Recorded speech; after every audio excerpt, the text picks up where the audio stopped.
ചായക്കിപ്പോൾ എന്താ വില? പഞ്ചസാര ഇട്ടിട്ടാണോ? ആ, ദൈവം സഹായിച്ച് ബാക്കിയുള്ളവൻ ഏതാനും ഒരു ബൈക്ക് പോലും ഇല്ല. അതെങ്ങനെയാ? കയ്യിലൊറ്റ പൈസ ഇരിക്കില്ല. 10 വന്നാൽ 20 ചിലവാ. ഇനി ഒന്ന് നോക്കി വേണം ചിലവാക്കാൻ. സാറേ ഒരു ടിക്കറ്റ് കിട്ടേ? കീറണ്ട. ഇല്ലെങ്കിൽ തന്നെ മനുഷ്യനിവിടെ ചെലവ് കാരണം കീശ കീറിയിരിക്കുക. അപ്പോഴാ അതൊക്കെ നമുക്ക് തയ്ക്കണ്ടേ സാറേ? നമുക്ക് വേണ്ട, ഞാൻ ആയിക്കോളാം. ചേട്ടൻ തെല്ല്.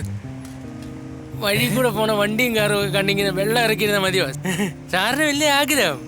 അതിന് ഞാൻ വല്ല സ്മഗ്ലിങ്ങും ചെയ്യേണ്ടി വരും. സ്മാഗിലിങ്ങിനൊന്നും പോകണ്ട സാറേ. സാറിന്റെ സ്വന്തം ബുദ്ധി ഉപയോഗിച്ചാൽ മതി. എന്റെ സാറേ, ഈ കാണുന്നവരൊക്കെ സ്ഥിരമായിട്ട് ലോട്ടറി എടുത്തോണ്ടിരുന്നവരാ. അതല്ലേ ഇവരിന്ന് സൂഹിക്കുന്നത്. അല്ലെങ്കിൽ പിന്നെ ഇത്രയും വില കൂടിയ കാറൊക്കെ വാങ്ങാനുള്ള കാശ് ഇവർക്ക് എവിടുന്നാ? ശരിയാ, ഞാനും ആലോചിച്ചു. ഏറ്റവും ഞാൻ തോന്നുന്നത് പൊന്നു സാറേ, ഉദാഹരണത്തിന് ഈ ടിക്കറ്റ് കണ്ടോ? കണ്ടു. ഇതടിച്ച സാറിന് ടാക്സും കഴിഞ്ഞ് 1.5 കോടി രൂപയാ കൈ കിട്ടാൻ പോകുന്നത്. 1.5 കോടി രൂപയാ? സാറ് വെറും 50 രൂപ മുടക്കാൻ മതി. പിന്നെ ഈ മാട്ടക്കട വന്നിട്ട് ചായ കുടിക്കുന്ന കാര്യമൊന്നുമില്ല സാറേ. നമ്മുടെ കടയെ പറ്റി കുറ്റം പറയണ്ട. ഒരു കച്ചവടം നടക്കാൻ നേട്ടാ, വിട്ടുകളാ സാറേ. സാറേ, ഒരു ടിക്കറ്റ്. ഇത്തവണത്തെ പ്രൈസ് ഫസ്റ്റ് പ്രൈസ് സാറിന് തന്നെയാ, ഉറപ്പ്. ചേട്ടന്റെ നാക്ക് അല്ല കരുനാക്ക. സാറിന് അടിക്കും സാറേ, ഗ്യാരണ്ടിയാ.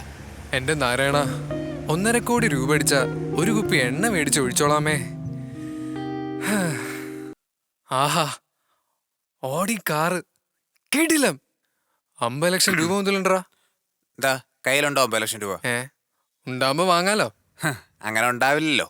അതെന്താ? എടാ, ഇവിടെ സ്ഥിര ജോലി ഉള്ളവൻ ഉണ്ടാക്കാൻ പറ്റുന്നില്ല 50 ലക്ഷം. പിന്നെയാണ് ഒരു പണിക്കും പോവാത്ത നീ. അങ്ങനെയുള്ളവർക്കല്ലേ ഇത്. ഇതെന്താ കണ്ടാ മനസ്സിലാവില്ലേ? ലോട്ടറി ആണാ? അത് മനസ്സിലായ ലോട്ടറി ആണെന്ന്. ഇതെന്തിനാ എന്നെ കാണിക്കുന്നതെന്ന് ചോദിച്ചു. നീ പറയുന്ന പോലെ ഒന്നല്ല കാര്യങ്ങള്. നമ്മൾ ഇന്ന് കാണുന്ന മിക്ക പണക്കാരും പണ്ട് ലോട്ടറി എടുപ്പുകാരായിരുന്നു അത്രേ. അറിയോ നിനക്ക്? ആഹാ, അതെനിക്കൊരു പുതിയ അറിവാ. ഏതായാലും ഇത് അടിച്ചാ തുടങ്ങുന്ന അടിച്ചുപൊളി പിന്നെ അത് തീർത്തിട്ടേ നിർത്താവും. ആഹാ, അത് കുറച്ച് പൊളിക്കും. എനിക്ക് കൊച്ചിയിലൊരു വില്ലയും സ്വന്തമായിട്ടൊരു ഓഡി കാറും പിന്നെ സ്വന്തമായിട്ടൊരു തിയേറ്ററും വാങ്ങണം. അതിനെ ഇത് 2 കോടി രൂപ ടിക്കറ്റ് അല്ലേ? ടാക്സ് എല്ലാം പോയിട്ട് ഏതാണ്ട് 1.5 കോടി രൂപ കിട്ടും. അത് 5 ഡിവൈഡ് ചെയ്താൽ ഏതാണ്ടല്ല ഒരു 30 ലക്ഷം രൂപ കിട്ടും. അതിനിത് ആര് ഡിവൈഡ്? അല്ലാതെ പിന്നെ മുതൽ മുടക്ക് ഞങ്ങളുടേതാ. നീ ഇതിൽ ഞങ്ങളുടെ വെറും ബിനാമി മാത്ര.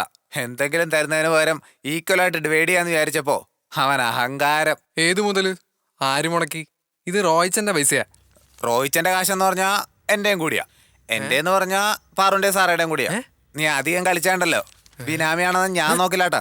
ചക്ക, വെറുതെ സുനാമി ബിനാമി എന്ന് പറഞ്ഞ ആളെ മടിയാക്കല്ലേ. മര്യാദയ്ക്ക് ആ ടിക്കറ്റിങ് എടുത്തേ. ഷെയറിങ്ങിന്റെ കാര്യത്തിൽ ഒരു തീരുമാനം ഉണ്ടായിട്ട് മതി ഇനിയത്തെ കളി. ടോണി എന്താടാ?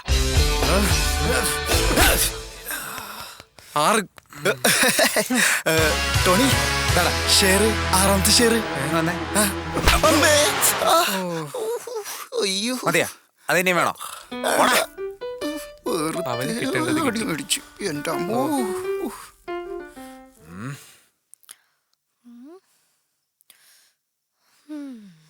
എന്താടീ, എന്തുപറ്റി? ഒന്നുമില്ല. പഴയതുപോലെ അമ്മയോട് കാശ് ചോദിക്കേണ്ട അവസ്ഥയായി ചെലവിന്. ജോലിയില്ലല്ലോ. തൽക്കാലത്തെ ആവശ്യത്തിന് നീ അമ്മയോട് ചോദിക്കണ്ട. എന്താന്ന് വെച്ചാൽ പറഞ്ഞാൽ മതി. അല്ല, നിനക്കിന്ന് ഇന്റർവ്യൂ ഉണ്ടെന്ന് പറഞ്ഞിട്ട് ഇറങ്ങായിരുന്നു. പക്ഷേ ക്യാഷ് അത് പറയണ്ടേ? ആ ഷെൽഫിലുണ്ടാവും, പോയെടുത്തോ. അവിടെ ഒന്നുമില്ല. ഇല്ലേ? 100ന്റെ 50ന്റെ ഒക്കെ നോട്ട് ഞാനവിടെ കണ്ടാണല്ലോ. എപ്പോ? രാവിലെ. എന്നാ പിന്നെ അവന്മാര് ചൂണ്ടിക്കാണും. ഇവന്മാരെ കൊണ്ട് തോറ്റല്ലോ. അല്ല, ഇവന്മാർക്ക് എന്തെത്ര കാശിന് അത്യാവശ്യം? ഇനി വല്ല കള്ളൂടിയും സീർട്ടോലിയൊക്കെ ഉണ്ടോ? ആനന്ദാണെങ്കിൽ സിനിമയ്ക്ക് എവിടെയെങ്കിലും പോയി കാണും. ടോണിയുടെ കാര്യം പിന്നെ അറിയാലോ, ഗേൾസിനൊക്കെ ട്രീറ്റ് ചെയ്യാനായിരിക്കും. ഇനി നിങ്ങളാണെങ്കിലോ ബ്യൂട്ടി പാർലറിൽ കൊണ്ടു കൊടുക്കും അല്ലേ? ഞങ്ങൾ റോയ്ച്ചനടുത്ത് ചോദിച്ചിട്ടല്ലേ കാശ് എടുക്കാറുള്ളൂ. വേണ്ട വേണ്ട, ആരധികം പറയൊന്നും വേണ്ട. എല്ലാരും കണക്കാ. ആണല്ലോ, എന്നാ വേണ്ട, ഞാൻ ഇന്ന് ഇന്റർവ്യൂവിന് പോകുന്നില്ല. അയ്യോ പെണ്ണെ, പെണങ്ങല്ലേ. ഇത് വെച്ചോ. താങ്ക്സ്. പണ്ട് ഞാൻ മുംബൈയിലായിരുന്നപ്പോ റൂമിലെ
ഇവന്മാരെന്നാണാവോ ഇതിന്റെയൊക്കെ ചൂടറിയാൻ പോകുന്നത്.